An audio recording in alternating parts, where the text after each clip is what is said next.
This presentation is brought to you by Arizona State University's Global Institute of Sustainability and a generous investment by Julie Ann Wrigley. Wrigley Lecture Series. World-renowned thinkers and problem solvers engage the community in dialogues to address sustainability challenges.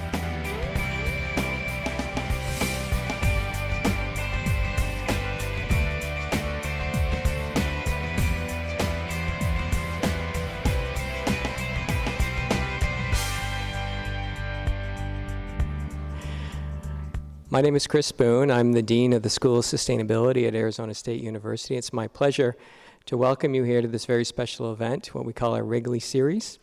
We call it the Wrigley Series because we're able to use some funds from a generous donor, Julie Ann Wrigley. So the basic message is keep chewing gum, and we'll be able to continue to offer these great speaker series. So the Wrigley Lecture Series on Sustainability brings world-renowned thinkers as well as problem solvers to speak to us, community, as well as the university.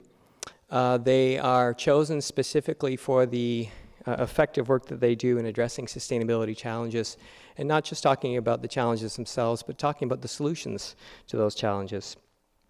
A variety of individuals in committee decide on who we think would be the most provocative and interesting speakers to bring to this named series. And it's my pleasure now to introduce one of those committee members, one of our own professors, Professor Harvey Bryan, who nominated our speaker tonight. Harvey is on our faculty in the School of Sustainability. He also shares an appointment with Herberger School of Design and the Arts. So Harvey, if you would please come forward and introduce our speaker, I'd appreciate that.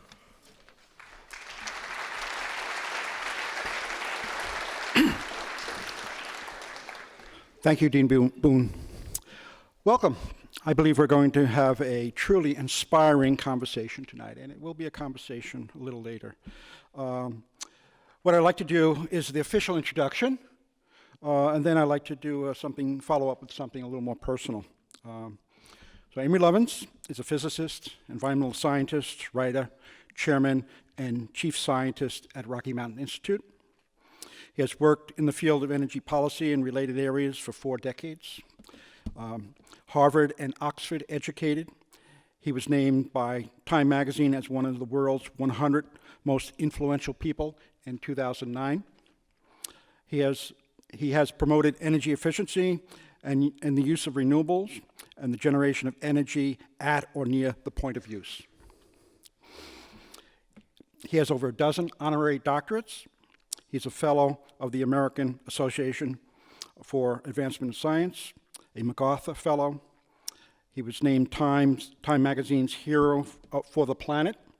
He's a recipient of the Blue Planet Prize, the Volvo Prize, the Heinz Prize. If I had to name them all, we would be here all night. So, his books include Soft Energy Paths, Brittle Power, Natural Capitalism, Small is Profitable, Winning the Oil Endgame, and his latest book, Reinventing Fire, which he will be having a book signing after the lecture. I have just one more item, which gets me to the personal side, which is another publication, an article actually not a book, which for me was the shot that started the alternative energy revolution. It was Energy Strategies, The Road Not Taken. It was published in October 1976 in Foreign Affairs, which is the official journal of the Council for Foreign Relations, which, if you know that organization, it's pretty much an establishment group. So it is a little disingenuous for executives from the legacy energy companies or utilities to say today they didn't see this coming. Because I think Amory laid out a plan for clean energy future 38 years ago, so it's not new. In 1978, I started graduate school in the Energy and Resource Group at University of California, Berkeley, and we call ourselves ERGIs. Any ERGI alums out there? There may be a few. We have them here at Berkeley. We have them here at ASU. Only to discover that Amory was going to be a Regents lecturer that coming year. And so that started a lot of fun for me because that was an incredible experience. The seminars, the informal discussions during that time was truly transformational. I remember one colloquium where we had about 4 faculty and maybe about 15, 20 students. And then that one group, we had a future presidential science advisor, a future chairman of the California Energy Commission, 4 future MacArthur fellows, and the rest all became academics or ran environmental NGOs. And Amory was leading us all in that discussion. So some of you may know me and know that I can be a little impatient with students and even sometimes my colleagues who don't seem to understand the profound and transformational changes that are happening in the energy arena and in the world. So, well, you can thank this guy for some of that impatience that I have, okay? Please welcome Amory Lovins. Yeah.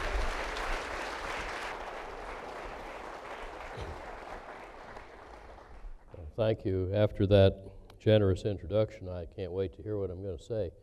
But what I'd like to do briefly before we get into the conversation part of the evening is summarize for you the results of a year and a half of effort by 61 of us at Rocky Mountain Institute to figure out American energy solutions.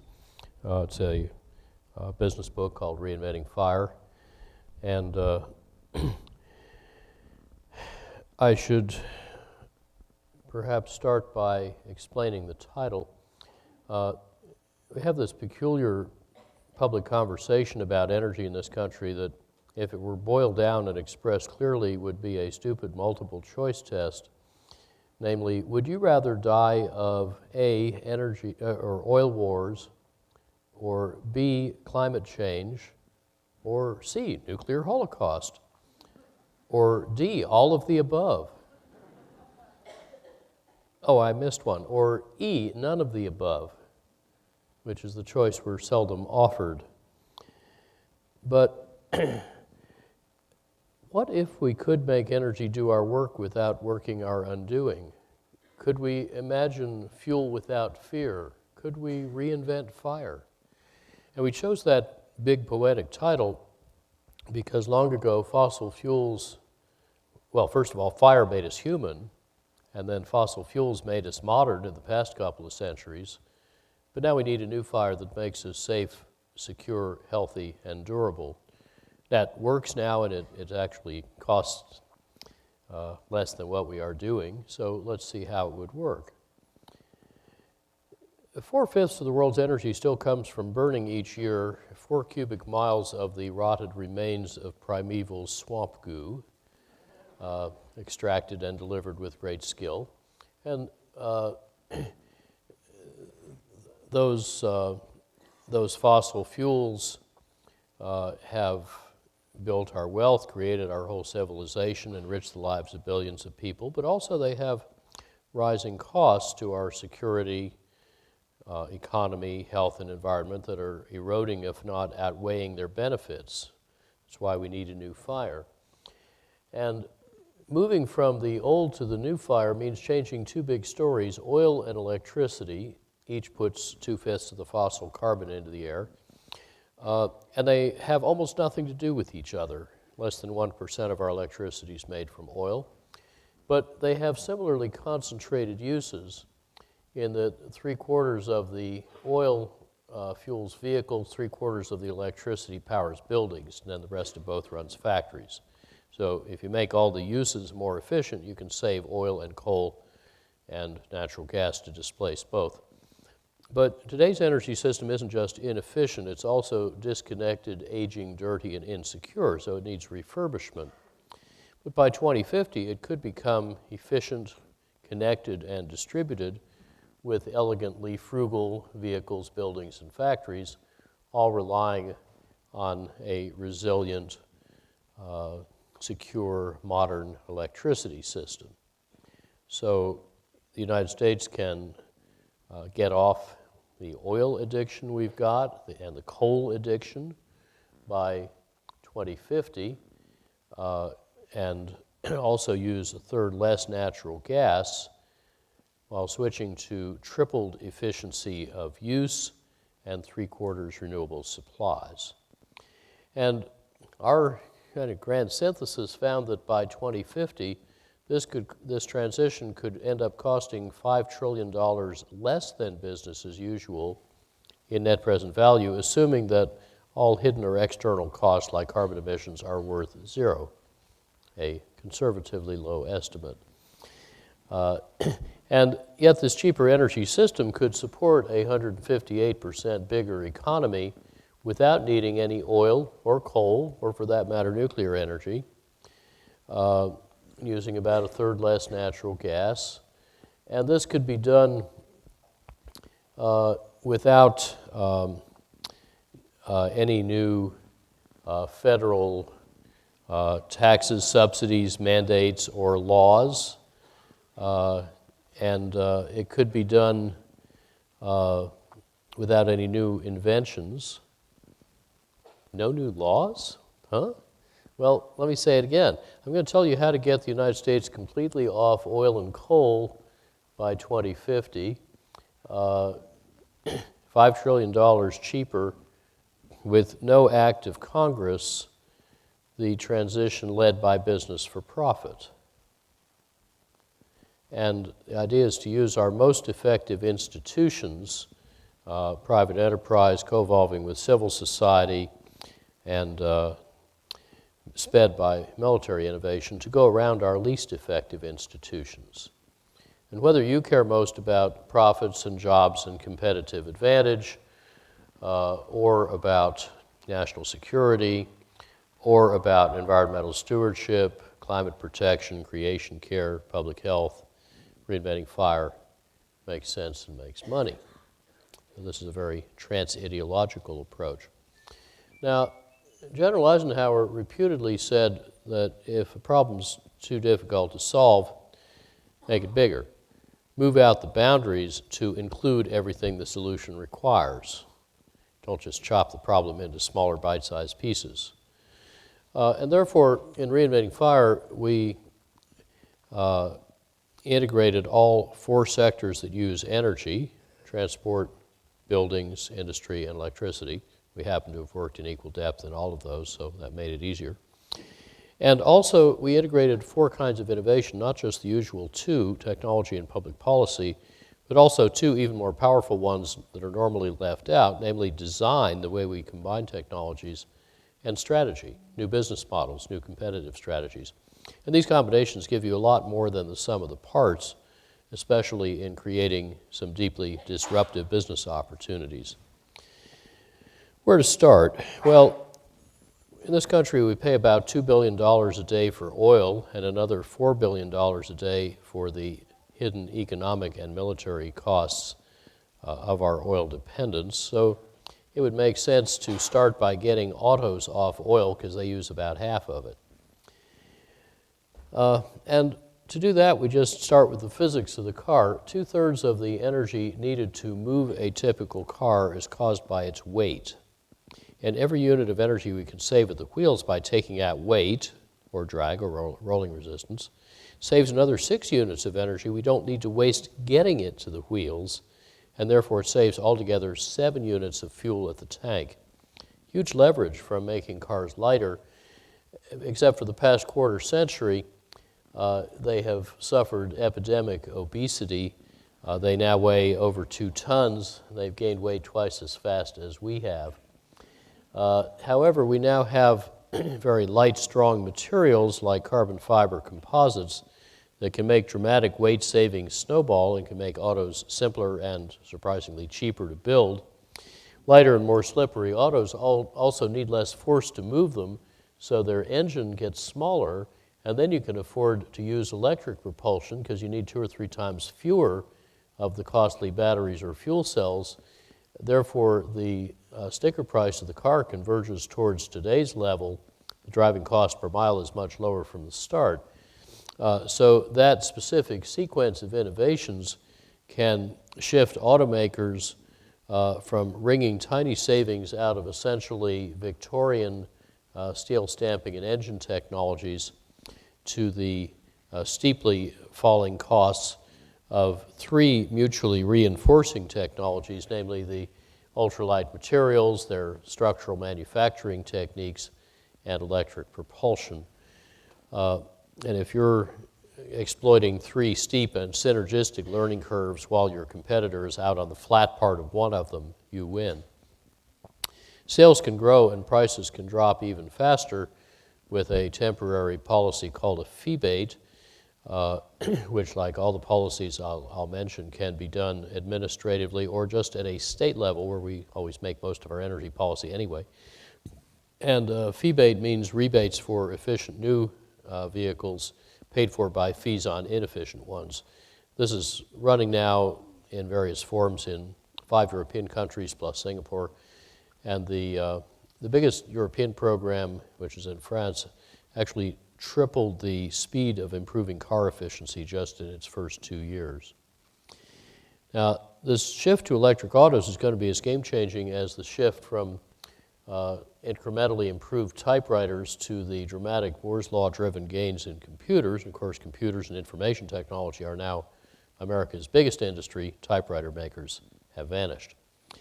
So vehicle fitness, taking the obesity out of the car, opens a very powerful new automotive competitive strategy that doubles the oil savings and also makes affordable the electrification that can replace the rest of the oil. And it also de-risks the auto industry to a considerable extent. Now, a lot of different countries like America or China or Japan could lead this revolution and overcome its formidable barriers, which are mainly cultural. We're helping some of the leaders of the industry to do that. But the current leader is Germany. Volkswagen has begun last year low-volume production of this 2-seat carbon fiber plug-in hybrid car getting 235 miles per gallon equivalent. BMW is ramping up mid-volume production of this carbon fiber electric car, whose carbon fiber, they say, is paid for by needing fewer batteries. And their CEO says, we do not intend to be a typewriter maker, because he can look across Munich to where Olympia used to make excellent typewriters. There are other things in the works. Even 2 years ago, Audi showed an over 250 mile a gallon carbon fiber midsize SUV concept car. And there's some interesting things that American industry can bring to the table. I brought along tonight my carbon cap, which is a test piece for military helmets that have been shipping for several years. This was made 7 years ago in 1 minute, and if I hit it, you'll be able to hear from the sound how extremely strong and stiff it is. We can pass it around if you're careful to get it back to me afterwards. Don't worry about dropping it. It's tougher than titanium. Tom Friedman whacked it with a sledgehammer and couldn't even scuff it.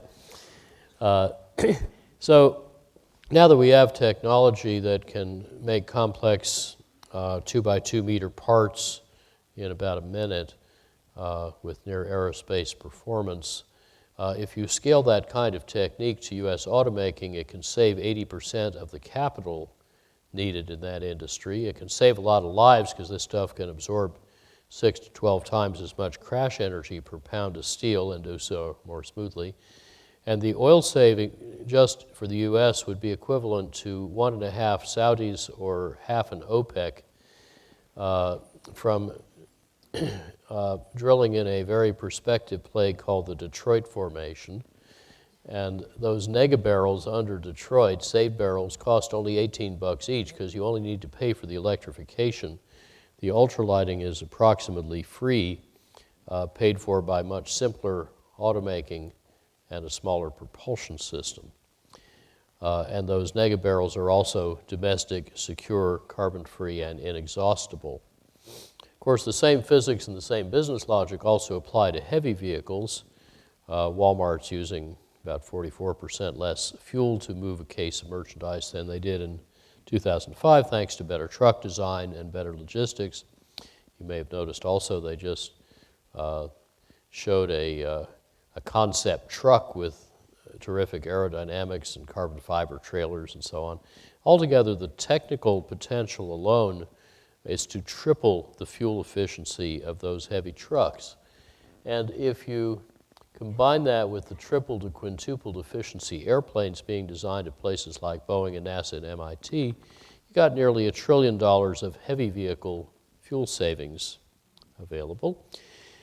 And in both heavy and light vehicles, today's military revolution in energy efficiency is going to speed all these advances in the civilian sector, which uses over 50 times as much oil as the military, much as military R&D has created the internet, the global positioning system, the jet engine industry, the microchip industry, thus transforming the civilian economy.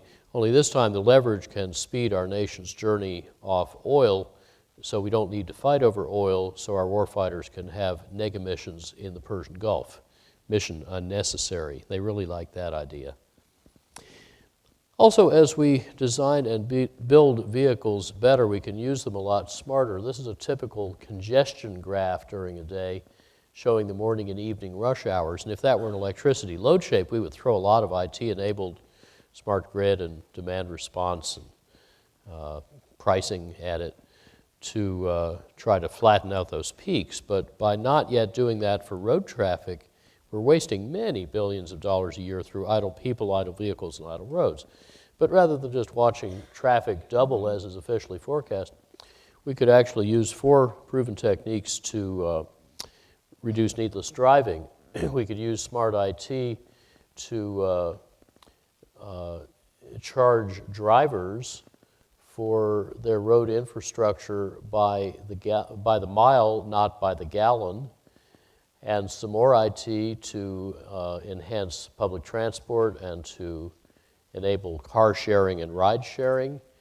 We could encourage developers to do more new urbanist and smart growth models so more folks are already where they want to be and don't need to go somewhere else. We could use IT to make traffic free flowing, and when you add up the proven performance of those 4 techniques, we could actually get better access in this country with about 46 to 84% less driving, saving another $0.4 trillion. So 40 years hence, a far more mobile U.S. economy could be using no oil, and it turns out saving or displacing each barrel costs an average of about $25. Well, if you do that, instead of buying the barrel for over $100, that's $4 trillion net present value. If I had counted, by the way, which we did not, the hidden economic and military costs of U.S. oil dependence, that saving would be $12 trillion. Now, to get mobility without oil, we can first get efficient and then switch fuel. So to phase out the oil, we start with the efficiency in the government forecast, add the vehicle fitness, add the more productive use of vehicles, and then those 120 to 240 mile per gallon equivalent cars can run on any mixture of hydrogen in green, electricity in yellow, and advanced biofuels in orange. The heavy trucks can realistically use hydrogen or advanced biofuels, or the trucks could use natural gas, but none of them will need oil. And the total amount of biofuel required is so small you could get 2/3 of it from waste and all of it without displacing cropland or harming soil or climate. So our little team speeds this journey off oil through what we call institutional acupuncture. Where the business logic is congested and not flowing properly, we insert needles in carefully chosen points in partners like Ford and Walmart and the Pentagon to get that chi flowing. This long transition is already so well underway that even 5 years ago, mainstream analysts were starting to see peak oil not in supply but in demand, because as with whale oil in the 1850s, oil is becoming uncompetitive even at low prices before it becomes unavailable even at high prices. But electrified autos don't need to add new burdens to the electricity system. Rather, when smart autos exchange electricity and information through smart buildings with smart grids, they are adding to the grid flexibility and distributed storage that help the grid to accept varying solar and wind power. So electric autos make the auto and electricity problems easier to solve together than separately. And they also converge the oil story with our second big story, saving electricity and then making it differently. And those twin revolutions in electricity are bringing more profound and diverse and numerous disruptions than in any other sector, because 21st century technology and speed are now colliding head-on with 20th and even 19th century institutions, rules, and cultures. Now, changing how we make electricity gets easier if we need less of it. Today, most of it's wasted, and we keep improving the means of saving it faster than they're installed, so the unbought reserve of negawatts keeps getting bigger and cheaper. But as buildings and industry start to catch up and get efficient faster than they grow, America's electricity use, instead of growing 1% a year as officially forecast, could shrink 1% a year net of the extra use for the efficient electric autos. And in fact, U.S. electricity use hit a maximum, as did gasoline use, in 2007, and they've both been going down ever since, even as the economy grows. The electricity used, weather adjusted, to make $1 of GDP fell just in the year 2012 by 3.4%. And we can keep demand going down by reasonably accelerating existing trends.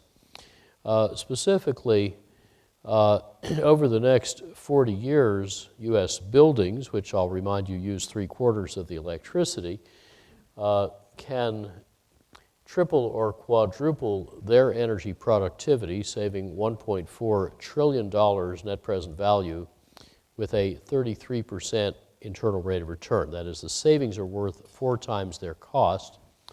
Industry can double its energy productivity with a 21% internal rate of return. And to get those things done by 2050, we would just need by 2030 to have achieved on national average the adoption of energy efficiency that the Pacific Northwest states already achieved 9 years ago. Whatever exists is possible. A key to such big savings is a disruptive innovation we call integrative design, which often makes very big energy savings cost less than small or no savings, turning diminishing returns into expanding returns. That's how our 2010 retrofit is saving 2/5 of the energy in the Empire State Building.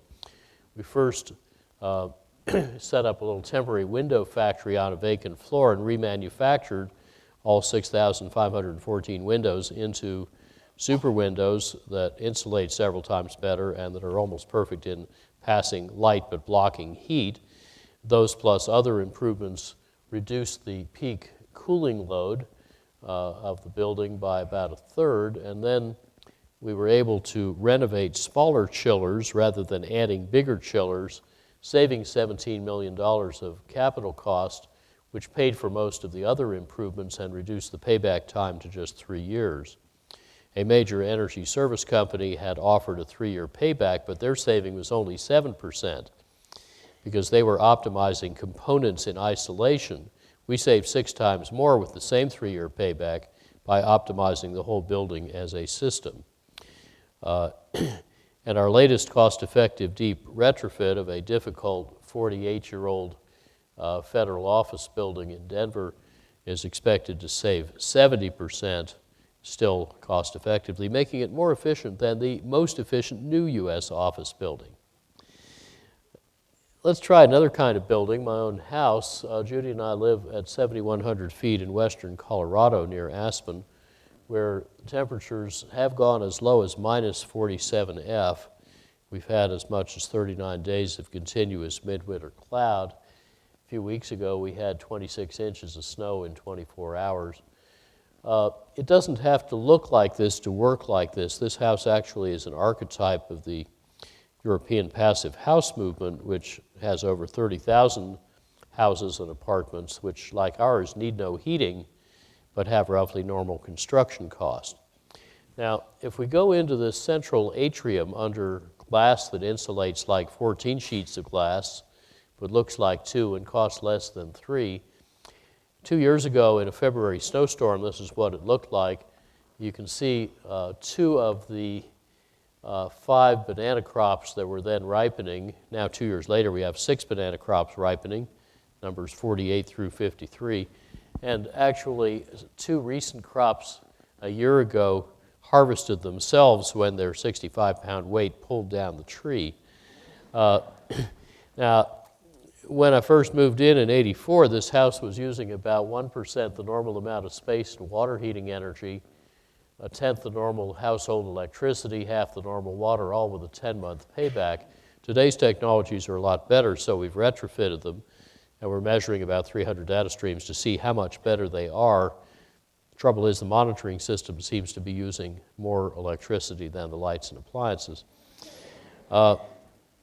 And similar design techniques and integrative design have been used to eliminate air conditioning up to at least 115 F with lower construction cost and better comfort, or to save 90% of the air conditioning energy in steamy Bangkok with normal construction cost and better comfort.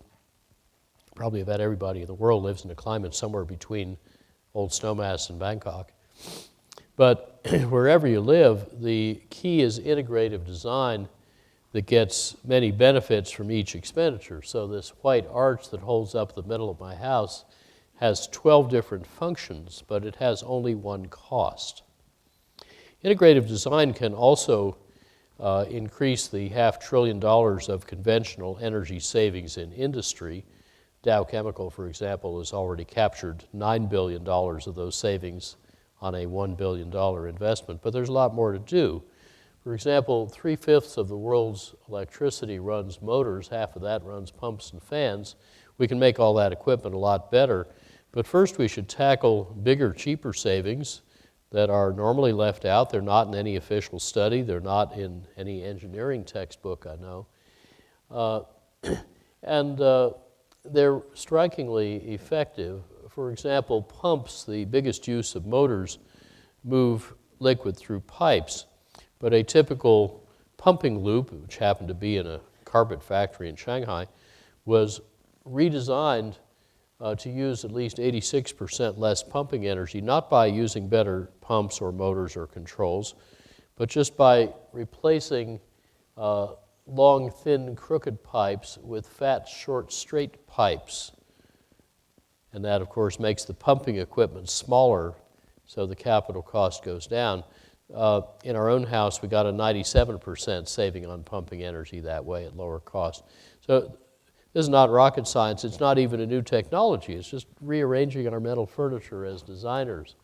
What does that mean for the electricity that goes 3/5 to motors? Well, if you feed 100 units of, say, coal into the power plant, there's so many compounding losses that only 1/10 of that fuel energy actually comes out the pipe as flow. But if we go from right to left, we can turn those compounding losses around backwards into compounding savings, and every unit of flow or friction we save in the pipe compounds back again to save 10 units of fuel and cost and pollution, and what Amory Lovins calls global weirding, back at the power plant. And as you go back upstream, the components get smaller and cheaper. So our team has lately found such snowballing energy savings in over $40 billion worth of diverse industrial redesigns, from the Hewlett-Packard data center and Texas Instruments chip fab to Rio Tinto and Anglo-American mines and Shell hydrocarbon facilities and a bunch more. And typically our retrofits of supposedly pretty good designs have a design saving around 30 to 60% of the energy with 2 or 3 year paybacks, while in new facilities the savings often get bigger, about 40 to 90 odd percent, but generally with lower capital cost. Now, if you need less electricity because you save so much in buildings and industry, it gets easier and faster to speed the shift to new sources of electricity, chiefly renewables. And China is leading their explosive growth and their plummeting costs, shown here on a logarithmic scale for photovoltaic modules and wind farms. And both of those in good U.S. sites are already marketplace winners, beating new combined cycle gas plants on levelized cost. Actually, in Germany and parts of Australia, it only costs about half as much to install a solar system as it costs in this country. We all buy the same equipment, but they're more streamlined at putting it in. So we're figuring out how they do that, and our costs are plummeting as well. But even at double the German installed system costs, in about 20 states, developers will happily come to your house, put photovoltaics on your roof with no money down, which soon will be a cash back offer, and beat your utility bill. Well, if you combine that with several other equally unregulated products, you can end up with a virtual utility, kind of utility in a box, that will bypass the power company just as cell phones bypassed wireline phone companies. And that's already happening in Hawaii, where they have very expensive oil-fired electricity, and 10 or 15% of the houses have already gone solar. Many of them are dropping off the grid. And that's starting to spread across the United States. We just put out a report called The Economics of Grid Defection, showing that that grid parity of distributed solar power plus distributed storage to do what the grid does without the grid should cross the country pretty much within the asset life of what utilities now own. So that sort of thing gives utility executives nightmares and venture capitalists sweet dreams. But also, of course, the incumbent utilities can perfectly well turn it into a new business opportunity. There's a bunch of intelligent ways to incorporate the insurgency into the incumbents' business models. And actually, we have two separate branches of our electricity practice at RMI, one working with attackers, one working with defenders, because competition is good. So, and here's the big picture. Worldwide, starting in 2008, half of all the new generating capacity added in the world each year has been renewable. The two fastest growing parts being wind and photovoltaics, which actually just crossed over wind last year. And together, those and minor renewables are adding over 80 billion watts in each of the past 3 years. They're getting $250 billion of investment. And the reason they scale so incredibly fast is you no longer need to build a cathedral to make electricity, taking 10 years and costing billions of dollars, because in that time, you can instead build a whole series of photovoltaic plants, say one a year, each of which will produce each year so many solar cells that 1 year's production from one plant will produce each year as much electricity as your cathedral was going to produce when you got it done in 10 years. So that's why solar is scaling worldwide faster than cell phones. And China in 2012 made more new electricity from non-hydro renewables than from all coal and nuclear sources combined. So it's no wonder that in this country we have more solar jobs than we have coal or steel jobs, and the solar jobs are growing 10 times faster than general employment. But China last year added more solar cells than we have in America, even though we invented them.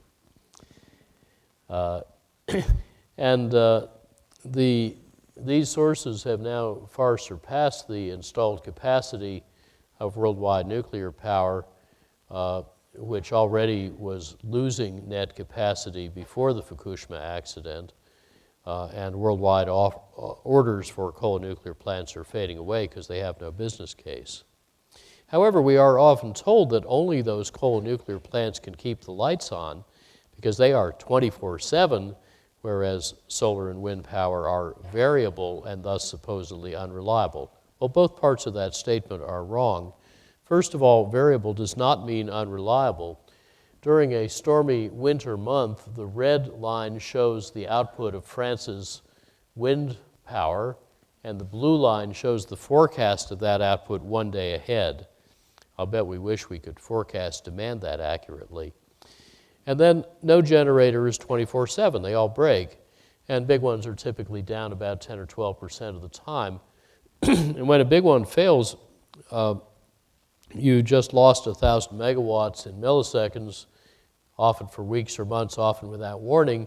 That's why the grid was designed to back up failed plants with working plants, to manage this intermittence of big thermal power plants. And in exactly the same way, the grid can manage the forecastable variations of solar and wind power by diversifying a portfolio of those sources by type and location and forecasting it and integrating it. National Renewable Energy Lab has shown how to run very nicely a fully reliable 80 or 90% renewable U.S. power system. Now, this can also work in a smaller area. So to pick a difficult case, let me show you the isolated grid of Texas. In 2050, in a typical summer week, it might have a load shape like that, or smaller and less peaky, but still about 30 billion watts if you use the electricity efficiently in a way that saves money.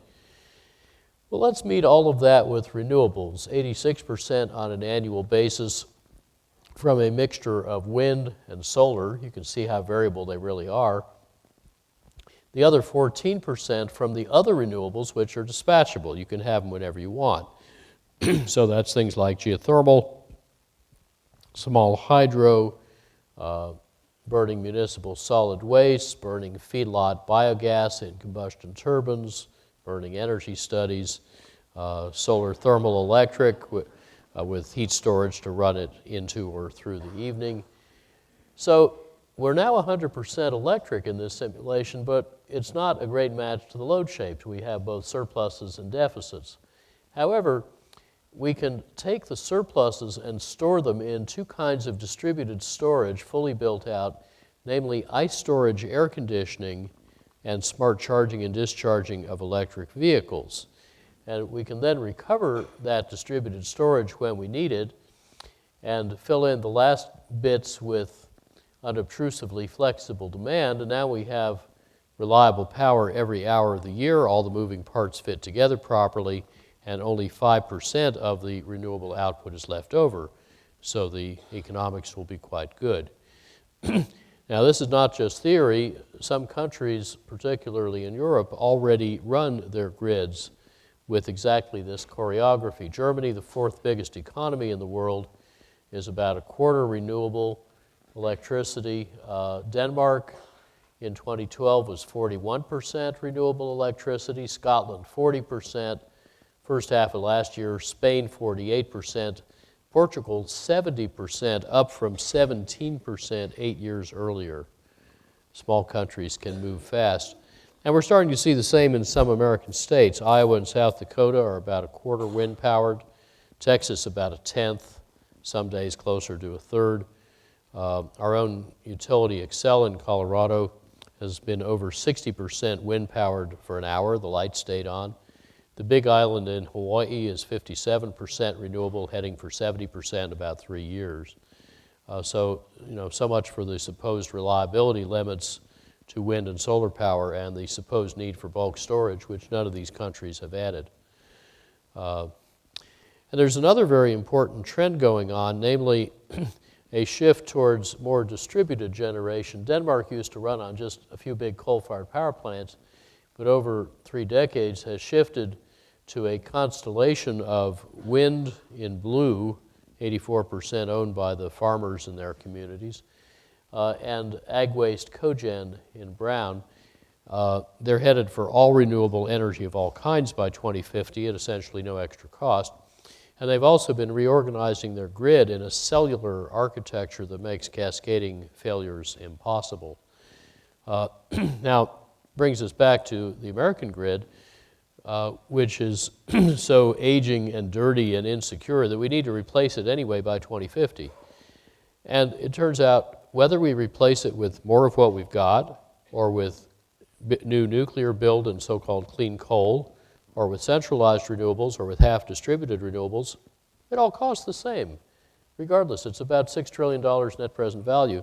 But those four futures differ profoundly in their risks around national security, technology, fuel, water, finance, climate, and health. This is a risk management play. Same cost, different risk. Now, for example, we have this very over-centralized grid that is vulnerable to cascading and potentially economy-shattering blackouts caused by operational problems like squirrels, or solar storms, or superstorms, or earthquakes, or physical attack, or cyber attack, and practically all of this stuff has happened lately. But that blackout risk disappears, and all the 6 other kinds of risk are best managed with distributed generators reorganized into local microgrids that normally interchange power freely through the grid, but can stand alone at need. They can disconnect fractally, reconnect seamlessly. That is the Pentagon strategy for its power supply, because they need their stuff to work. Of course, so do the rest of us whom they're defending. That's why my house is built that way. It works with or without the grid. And at about the same cost as business as usual, this resilient grid architecture could maximize national and community security and customer choice and innovation and entrepreneurial opportunity. So let me summarize the electricity story. Together, efficient use and diverse, dispersed, or distributed, resilient, renewable supplies are starting to transform the whole sector. Utilities used to build just different kinds of big power plants and occasionally little bits of efficiency or renewables, and we would reward them, as we still do in 36 states, for selling you more energy. I believe that is the practice here as well. On the other hand, in about 14 states, we've changed the rules to reward the utilities for cutting your bill. And what typically happens then is the investment rapidly goes other way up. It shifts massively towards efficiency, demand response, renewables, cogeneration, distributed storage, smart grids, especially in the 3/5 of the states where electric savings or demand response can bid directly into the same auctions as the supply side. We had a recent auction where 92% of the winning bids came from the demand side because it was cheaper. Competition is amazing when you let it work. So we actually have a great deal of choice. Our energy future is not fate, but choice, and that choice is very flexible. Back in '75, our government and industry all insisted that the primary energy needed to make $1 of real GDP could never go down. So it was heretical when I put an article in Foreign Affairs magazine saying it could go down by 3-fold. What happened? Well, it's down by over 2-fold so far, and yet now we have much better technology, integrative design, more mature financing and marketing and delivery channels that give us a very clear line of sight to tripling efficiency all over again at only 1/3 the real cost that we used to think. So to solve, to solve the energy problem, we just needed to enlarge it and integrate it. And the results may at first seem incredible. They surprised even us a bit, but as Marshall McLuhan said, only puny secrets need protection. Big discoveries, he said, are protected by public incredulity. Now, combine the electricity and oil revolutions, and you have the big story, reinventing fire, where business, enabled and sped by smart policies in mindful markets, can get off of the now uneconomic technologies of oil and coal and nuclear by 2050. I dare say we're not the only country that can do that, but in the U.S. case, we found it was $5 trillion cheaper to do that while growing the economy 2.6-fold and reducing carbon emissions 82 to 86%, all using existing technology. Now, if you like any of those outcomes, any one or more will do, you could support that transition without needing to like every outcome and without needing to agree about which outcome is most important. So by focusing on outcomes, not motives, we can turn conflict and gridlock into a unifying solution to our common energy challenge. And then we'd also find that these best buys are also the most effective solutions to the big global problems that hazard every country's security and prosperity. Back, our little team at our nonprofit Rocky Mountain Institute is helping smart companies and other places like ASU to get unstuck and speed this journey via various sectoral initiatives and projects. And we're also applying this same work to China to inform the 13th five-year plan. I'm just back from Beijing, where we've had our second set of review meetings, and it's getting quite exciting. Of course, there's a lot of old thinking still out there as well. Ori Strong, who used to be an oilman, said not all the fossils are in the fuel. But when Edgar Woolard was chairing DuPont, he reminded us that firms hampered by old thinking won't be a problem, because in the long run they won't be around. So what I've described for you is not just a once-in-a-civilization business opportunity. It's one of the greatest transformations in the history of our species, because we humans are really inventing a new fire, one that's not dug from below, but flowing from above. I've even heard theologians talk about energy from hell and energy from heaven. And this new fire is quite different. It's not scarce but abundant, not local but everywhere, not transient but permanent, not costly but free, and but for the transitional tail of natural gas and a bit of biofuel grown in ways that sustain and endure. This new fire is flameless and very efficiently used. It really could make energy do our work without working our undoing. Each of you owns a piece of that $5 trillion prize, and our book details how you can capture that. So with the conversation begun at reinventingfire.com and with a TED Talk and a foreign affairs paper and a huge amount of technical resource online, let me invite each of you to engage even more with us, with each other, with everybody around you, to help make the world healthier, richer, fairer, cooler, and safer by together reinventing fire. And thank you all at this remarkable place for who you are and what you do.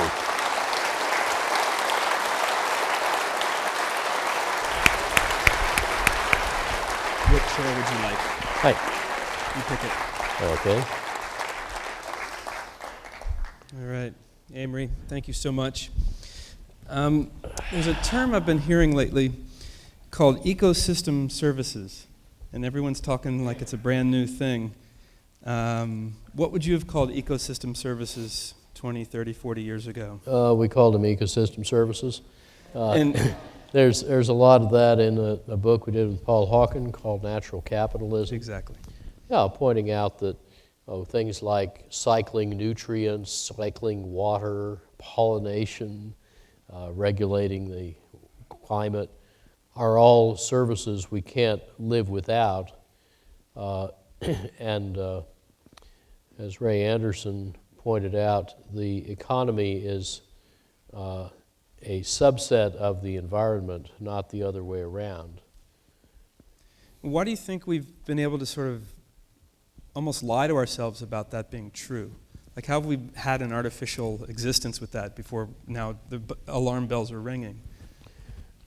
Well, there's this prevalent and contagious brain disease called economic theory. It is sometimes curable, and there are some very good economists out there.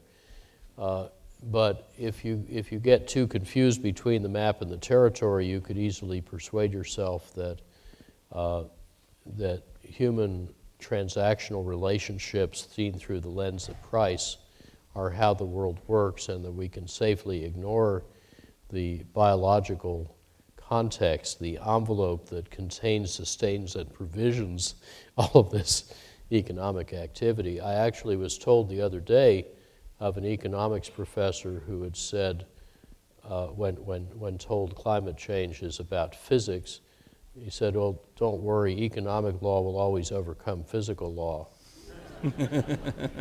That's a little scary. That is a little scary. So I met Amory Lovins in 2007 when I started Carbonation. A buddy of mine in England, I called him really late at night because it was early in the morning. I said, I'm going to make this film about solutions to climate change. And he said, I just read this article in the New Yorker about Amory Lovins. You got to meet him. So you were actually person number one I wanted to interview for the film. And he was about person number 3 that we actually got in New York the first time. And then that summer, Rocky Mountain Institute had its 25th anniversary. And I'll just tell a really quick story. So Bill Clinton speaks. He opens the event.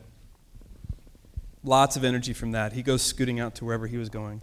And this room's buzzing, and I see Amory kind of futzing with the belt buckle of a very old gentleman. And I thought, that's got to be his uncle or his dad. It turns out it was your dad. He's 96, so I decided to stay a couple days later so I could interview him. And so we got to interview your dad. And one of the things he said was that you were reading the New York Times when you were 4 and understanding it. Do you remember that? Oh, sort of. Sort of?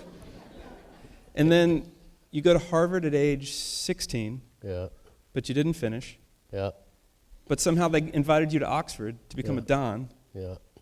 How did that happen? How did you not finish Harvard and you got yourself to Oxford? I dropped out of Harvard halfway through because they were closing loopholes ahead of me, not just behind me. I wanted to study what I wanted to study, and they wanted me to settle down and get a major. And I said, this is a university, isn't it? Why can't I study what I want to? They said, no, we got to protect you from your exuberantly transdisciplinary impulses in case it doesn't work out well. So I transferred to Oxford as a grad student because they didn't know what to do with me. And then I was running out of money again, and my squash partner said, well, I've got this nice scholarship at Merton, the richest old college, and it's running out, so they're going to advertise it again. Why don't you apply? All they could do is say no, so I applied. Halfway through the shortlist interview, found I was being interviewed for a much more exalted postdoc thing called a junior research fellowship, which would make me a Don, because they both used the same application form and there was no place to check which one you were applying for.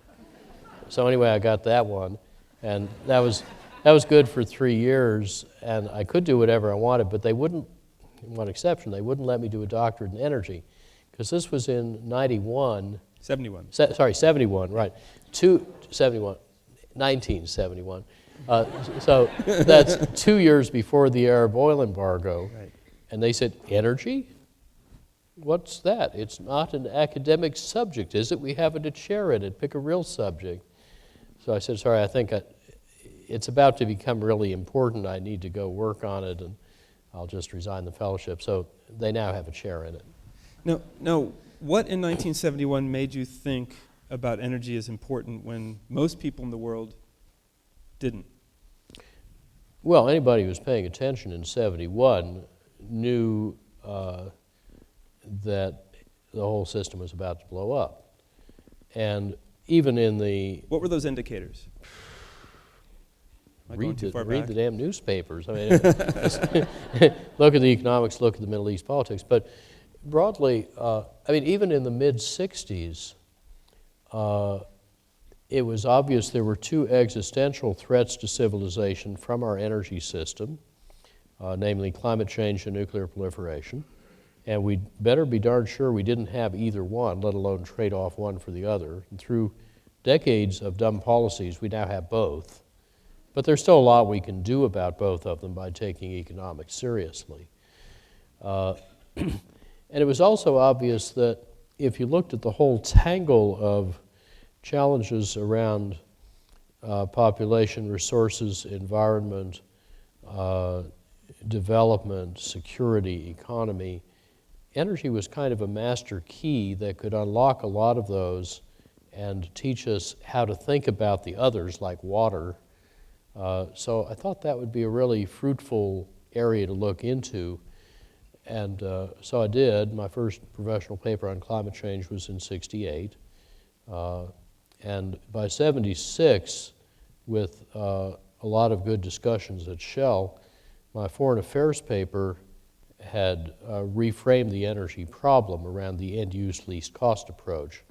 What amount and quality and scale and source of energy will do each desired job in the cheapest way.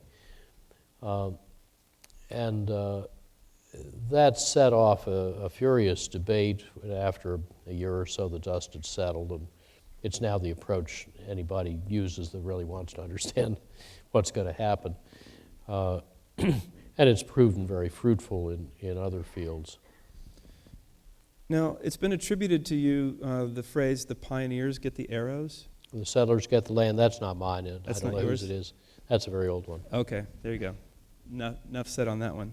Now, when you were at Oxford and you were a Don, and you look like that was the path to a long career at Oxford, right? And then you left. And in fact, my squash partner is still professor of economics at Oxford. Proof in the pudding. So you left to protest the building of a copper mine in Wales? Well, not exactly. I left because I wanted to work on energy, but in the meantime, I'd fallen in with Dave Brower, who built a lot of the modern U.S. environmental movement, greatest conservationist of the 20th century, and most remarkable man. And I met him because to help heal some bad knees, I'd been doing a lot of mountaineering and mountain photography in North Wales. And it turned out the world's largest mining company wanted to start a big copper mine in the middle of the national park there and dredge the Moudach estuary for gold, and I thought that was a bad idea.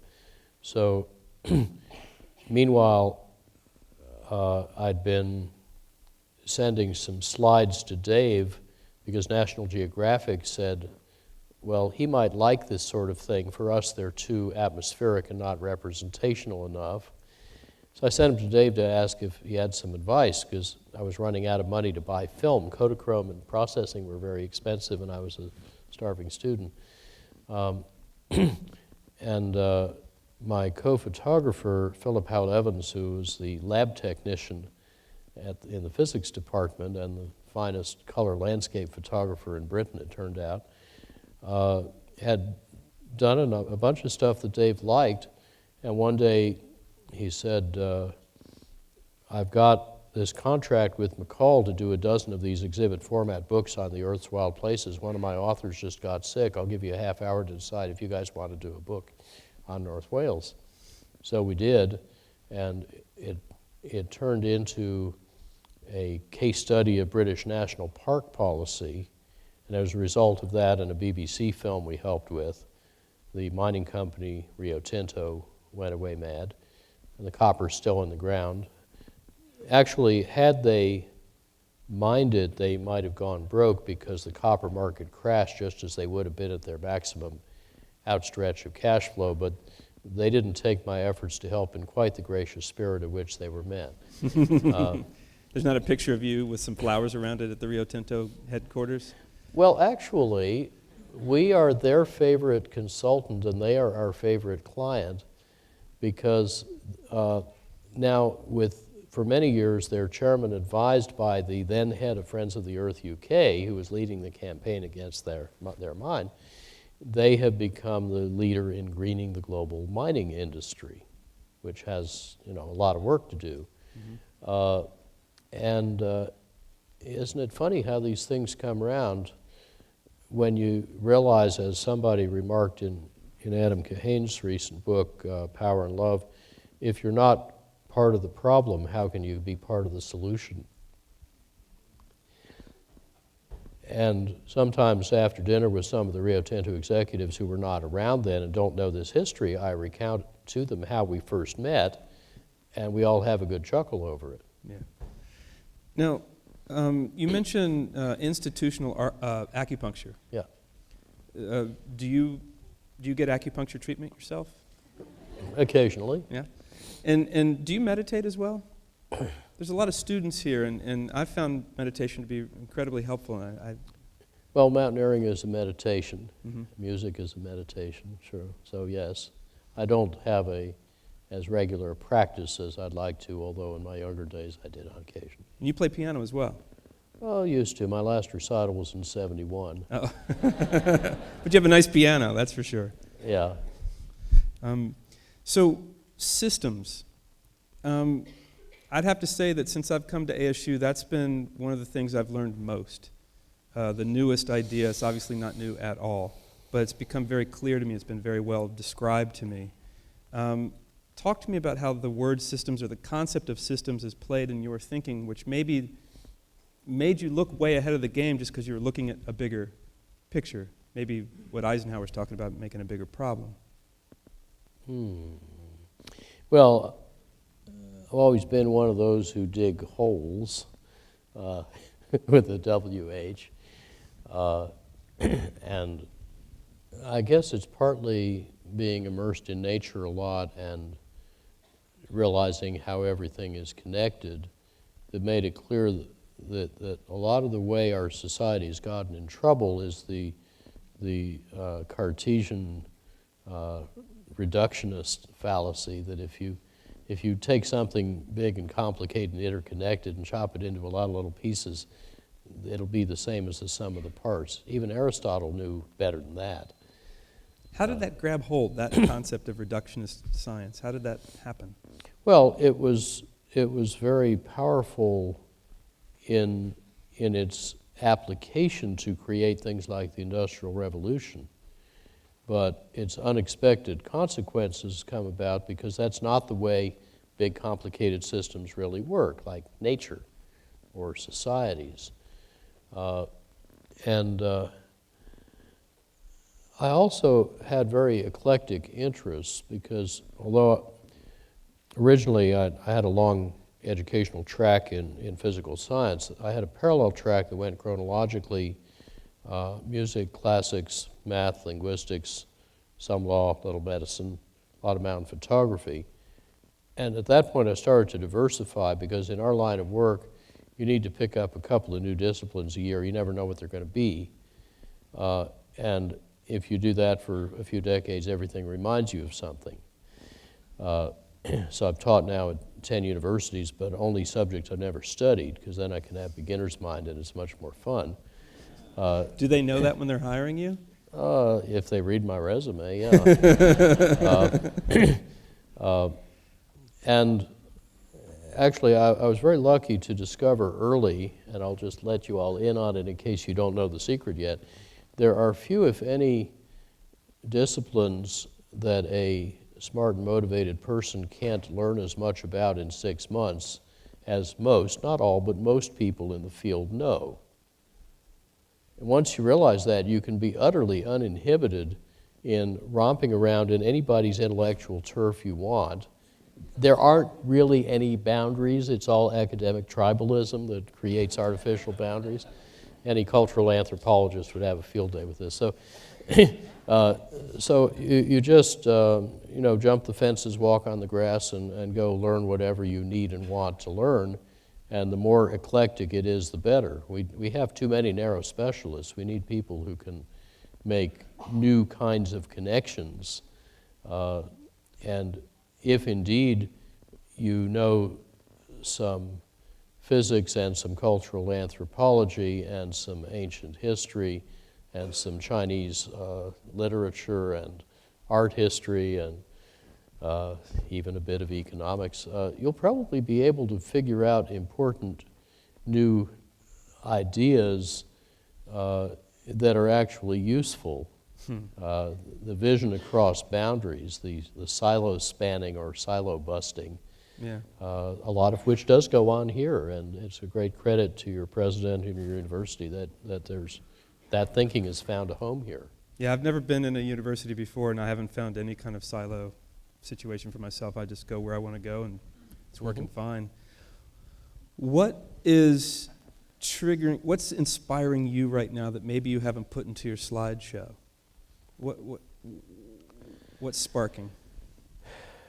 Well, we have a lot of exciting stuff going on at RMI, particularly with our very dynamic new CEO, Jules Kortenhorst.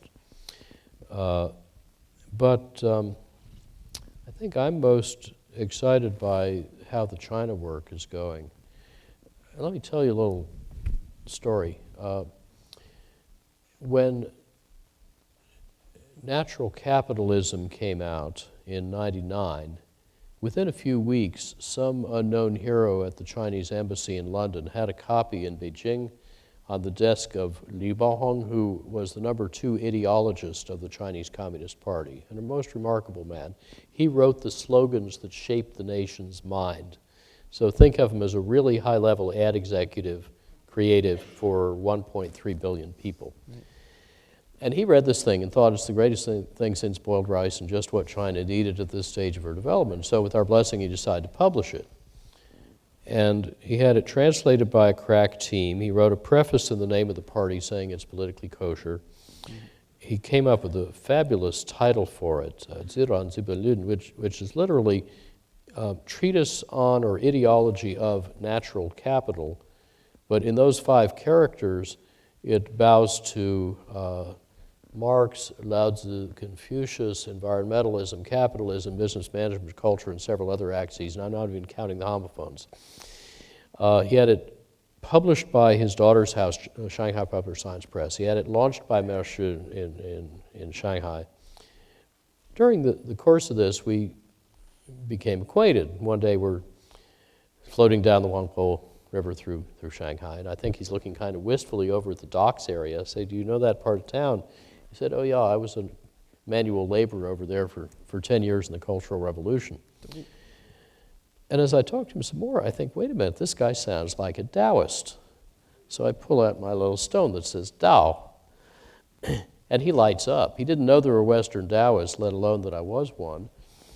And at that point, we're instant brothers. Except he doesn't tell me one thing. He has leukemia, and he dies 6 months after the book comes out. Whereupon his former boss, the retired #1 ideologist, who was the top economist in China, whom I'd met in '87, Tong Dalin, takes up the campaign. And in memory of his friend and for the sake of China, he puts this translated book personally in the hands of the then and the later paramount leaders of China, all the provincial governors, all the members of the state council, saying, "You must read this." And because of who he is, many of them do. The Academy spends about 1.5 years vetting it and summons me to answer questions about it.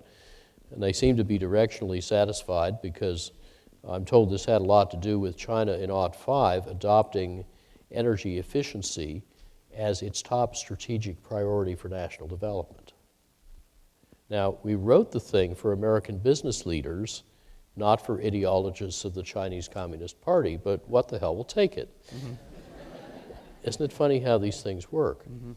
And I have the intuition now that we may just have the right team and the right ideas at the right time to have a similarly useful effect on the emerging 13th five-year plan, whose energy authors actually make up our steering committee on this project. Various ministers and state councilors who are very enthusiastic about this approach of finding the maximally practical and cost-effective efficiency of renewables, including integrative design, to be applied to the Chinese system using Chinese models, data, examples, analysts.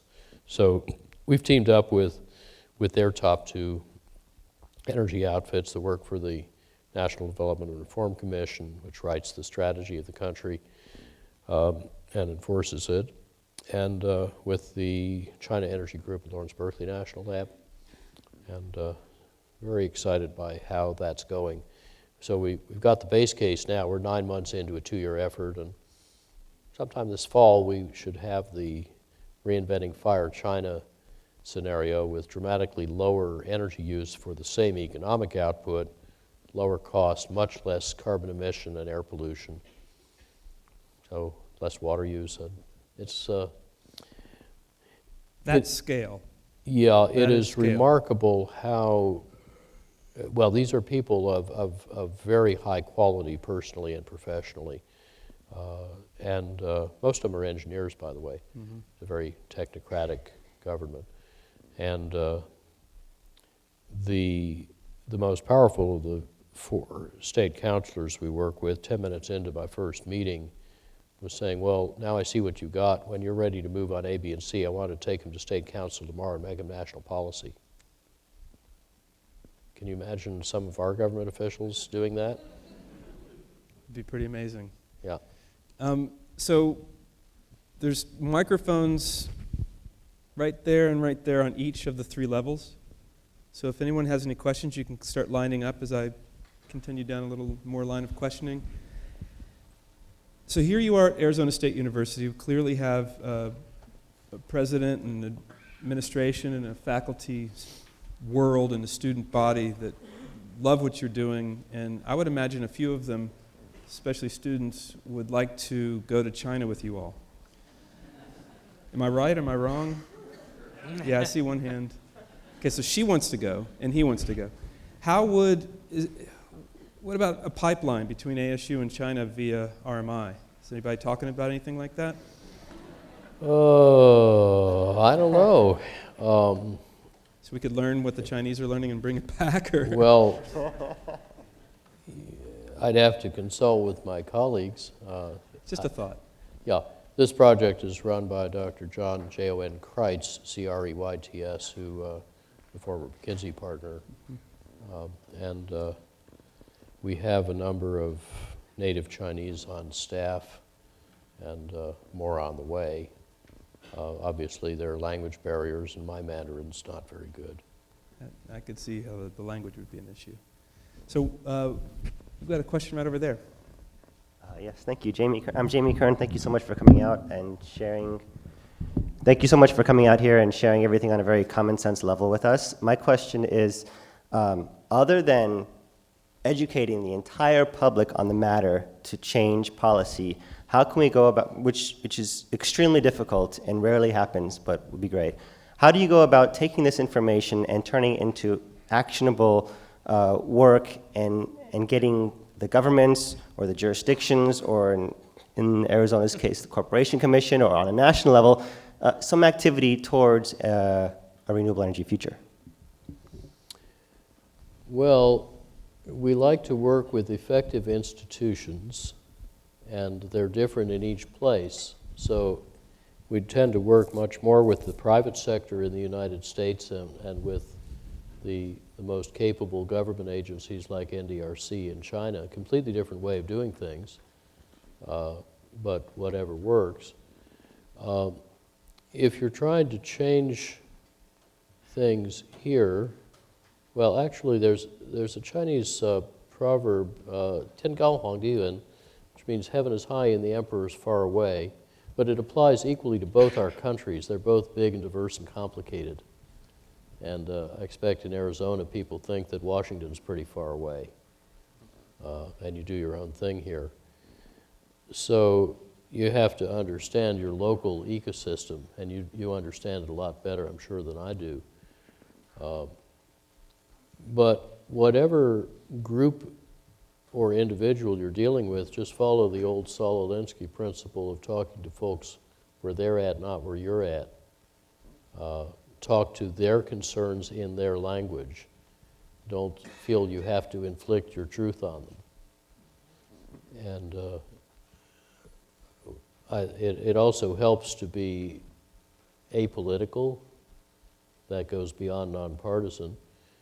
And to practice what you might call Aikido politics, in which you honor others' beliefs as you would your own, whether you agree with them or not. You don't fight with an opponent, you dance with a partner. And you are committed to process, not outcome, in the conviction that from a good process will emerge a better outcome than anybody had in mind in the first place. And then your responsibility is to ensure that whoever needs to take credit for the outcome will do so, whether they deserve it or not. It's like the Tao Te Ching remarks about water, that which is of all things most yielding can overcome that which is most hard, is a fact known by all but used by none. Being substanceless, it can enter in even where there are no cracks. All right, there's a question up top. Did I see one? Yes. Hi. Couple times on the media, this is going to be a detailed question. I've heard representatives from various power generation companies make the argument that rooftop photovoltaics are actually unfair to people who don't do that because everybody has to use the same infrastructure, and these people are paying less in their utility bills and therefore less for the infrastructure, and therefore everybody else has to pay more. Why doesn't the media say, yes, but if we have more locally generated energy, you don't need as much infrastructure? I wonder if they would apply the same argument if I buy a more efficient refrigerator. It's, you know, photovoltaics yeah. are a negative load. It's So kind of the I same should story. pay more for my refrigerator just I mean, because other people have to pay. There are difficulties with the argument, and the so-called cost transfer is often exaggerated, sometimes by counting all of the solar-generated electricity, even though rather little of it is typically sold back to the grid from your house. Most of it you just use yourself, and it counts like a negative load. But there is a germ of truth in the argument, namely that net metering, which I benefited from in Colorado before it was law, it does break its scale. So if you are going to go to a very large scale, enormously larger than net metering today, so it might actually become an issue worth talking about, then you'd probably want a different tariff structure. And we're actually helping a muni in Colorado think this one through, in Fort Collins.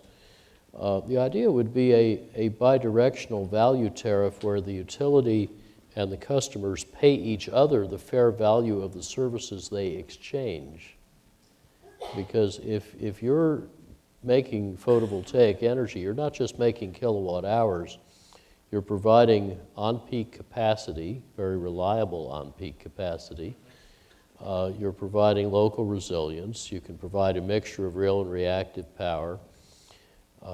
You are helping unload distribution transformers so they last longer. You're helping with better distribution circuit management and fault management. You can provide fast grid regulation, which is a very valuable service for frequency and voltage stability. There's a whole host of ancillary services you're providing that have an ascertainable value, and our eLab, Electricity Innovation Lab, has put out a nice report on that that's, like all its reports, open on our website, rmi.org. Well, it turns out in the more detailed studies that these services back to the system, you're not just using the system, you're helping the system, are often worth more than the whole cost of the photovoltaic system. And there is therefore a benefit you're providing that ought to be properly credited.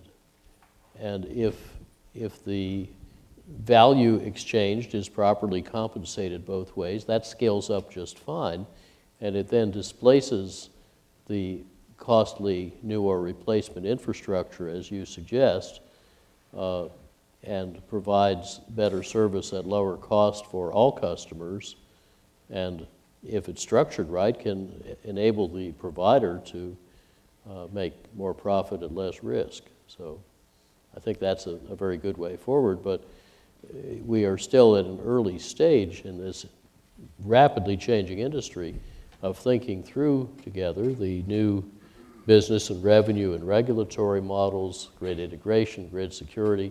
Those are the hard issues that the 40-odd leaders in eLab are thinking through, really inventing the next electricity industry. And it's also a safe place for incumbents and insurgents to talk to each other and create mutual value rather than just lobbing grenades in public.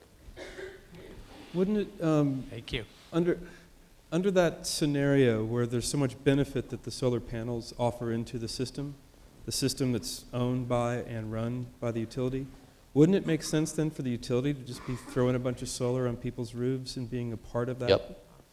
Yeah, I mean, look, if you're an incumbent and I'm an insurgent and I'm running around putting solar on your customers' roofs and you think of it as a competitive threat, well, let's see, what could you do? You could play ostrich. That's not a good strategy. Just ignore it.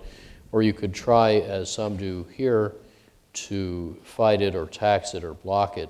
That turns out to be not a very smart strategy either, because, among other things, it annoys the customers, so they're more likely to drop off later and think bad thoughts about you. But there are several ways you could actually create value from the insurgency. You could buy my company and offer your product as your branded offering. You could be a financier. You don't have to make money by building big power plants. You can make money as a banker, and probably at less risk, and it has some nice features. You could be an integrator of all technically qualified offerings. You could do other co-opetition models with me and with other vendors in competition. There's a lot of ways to create mutual value here, and the smartest utilities are figuring that out. Where are those smart utilities? Well, I've been, not to give too much away, I've been meeting with several of them. I met with the chair and the CEO of one just a few days ago in the Midwest. There are some very interesting things going on in San Diego. The Fort Collins Municipal Utility, little one, is doing some very nice work. So is the Austin Muni. There are a lot of smart people in big and small shareholder-owned utilities trying to think this through, and they need all the help they can get. It's not easy. No, it's complicated. The one parallel that I see is if we all go to electric vehicles, then we're not buying gas, therefore we're not paying the federal gas tax, therefore our roads aren't being, the road repair's not being funded. Have you guys walked through that one at all? Well, yeah, which is why Washington State and Colorado have just put a small, like $50 a year tax on electric cars as their contribution to highway upkeep. But I think this is not just an electric car thing. As your car gets more efficient, you're paying less gasoline tax. Or if you switch to a non-taxable fuel, like hydrogen for a fuel cell, which you can make yourself, bootleg in your garage, out of natural gas or propane or electricity, who's going to know, then you're dropping out of the gasoline tax payment. The sensible way to do that showed up in my graph earlier. It went by a bit fast, but that's to charge drivers for the road infrastructure they use. You said by miles. By the mile, not by the gallon. Yep. And that also overcomes another awkward problem, that about a third of Americans are too old, young, poor, or infirm to drive, but they end up paying the socialized costs of the drivers. And I think it makes more sense for drivers to get what they pay for and pay for what they get. All right, cool. So if you imagine a coalition of, let's say, AARP and poverty advocates and disabled advocates and youth advocates saying, why are we paying for driver's costs when we don't drive? That would be politically pretty potent, especially in this state. Would be. You have a question over here? Yes, and we just have time for one more question, and then we'll have our reception and book signing. All right, Lauren, keeping us in line. Sorry, we've got this. You've been up there a long time, so why don't you go ahead and... Oh, yeah. I was just wondering, that plastic thing you had? I was wondering why auto manufacturers haven't adopted it. It's not plastic. Or Well, it sort of is plastic. Is it? It's thermoplastic plus carbon fiber. Okay. And carbon fiber is made of propane, but it could be made of carbohydrates if you prefer. Molecules is molecules. Got it. I'm wrong. But to his question, why isn't that being used more? Well, I mentioned the first two carbon fiber production cars are in production in Germany now. Actually, there's some others that are kind of street licensed Formula One, like McLaren, and there are carbon fiber parts creeping into lots of cars for lots of reasons.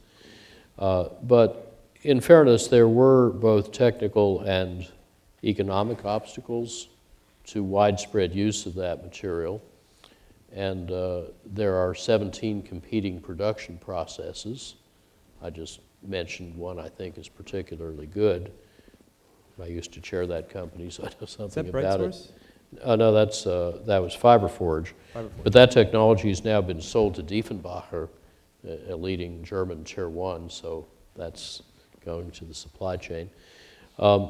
There are still areas where maturation is needed, but it's not so much in the manufacturing anymore as in things like learning the best techniques for simulating crash behavior and having to change the internal process for how you design and build a car. You have to reorganize the whole company, and it's quite a wrenching cultural change. And it's particularly hard because this industry historically counted cost by the part or by the pound, but you buy it by the car. So it was harder for them to see it's okay to spend more on the body in black in order to pay less on the powertrain and assembly and so on, and it comes out about the same. And they also had a very bad habit of treating sunk costs as unamortized assets and making strategic decisions based on accounting, not economics, as if it were better to write off obsolete stuff later when you don't have a company than now when you do. So they just had to write off a huge amount of stuff. That was very painful, and that bankruptcy or near bankruptcy does concentrate the mind wonderfully. So now there's a new set of leaders in Detroit who think rather differently. I was going to go for one more, but oh, there you are. Let's just, one more question. Yeah. Thank you, Peter. And thank you, Mr. Lovins. My name is Kevin Kelleher, and I'm a student at ASU in supply chain management and sustainability, and co-founded a student sustainability consulting group. And on behalf of students and anyone else here who's seeking to help fight the good fight that your organization does, I've followed your work for a while, and I really appreciate it. And the information about what China's doing is really inspiring, but it's also really frustrating. That might be the biggest understatement of the year from an American perspective in how ineffective our government is and how hard it is to make advancement in this area. So do we go to the private sector? And if so, where do we go? You know, organizations like Tesla? I don't think you're going to hire all of us at RMI, right? Probably not. We're only about 100 people. Well, I would suggest you brighten the corner where you are. There are very exciting things going on here at ASU, which I trust you are fully involved in. But if we all put our shoulder to that wheel, we can do something unique and remarkable here. It is already getting into the superlatives column among universities in America and in the world. And I think that's a wonderful place to focus your efforts. You don't need to solve the whole country's problems right now. You know, ASU today and America tomorrow and the world next week. We'll take it in a piece at a time. Just one little thing. So you've got folks thinking federal government, blah, not working fast and all that stuff. One, you've got the Department of Defense, which is a huge part of our federal government, doing a lot. And then you've got governors doing some more, and then you've got mayors doing a lot. Can you talk to that? Yeah. This is a pretty decentralized country. Federal energy policy is important in a few areas like FERC's interstate regulation, a few other areas, but really most of our energy decisions that really matter to what happens are at a state and local level. And that is the realm indeed of mayors, city councils, county commissioners, public utility commissions, and it's messy local politics, but also don't think it's all about government. Most of what really happens in our society is through the interplay of private enterprise with civil society.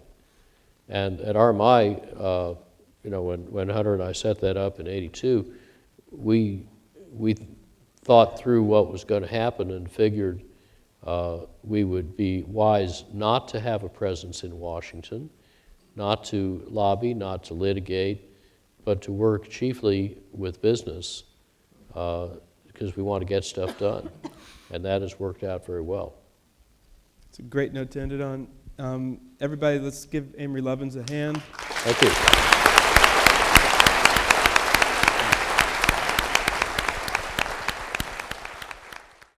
This presentation is brought to you by Arizona State University's Global Institute of Sustainability for educational and non-commercial use only.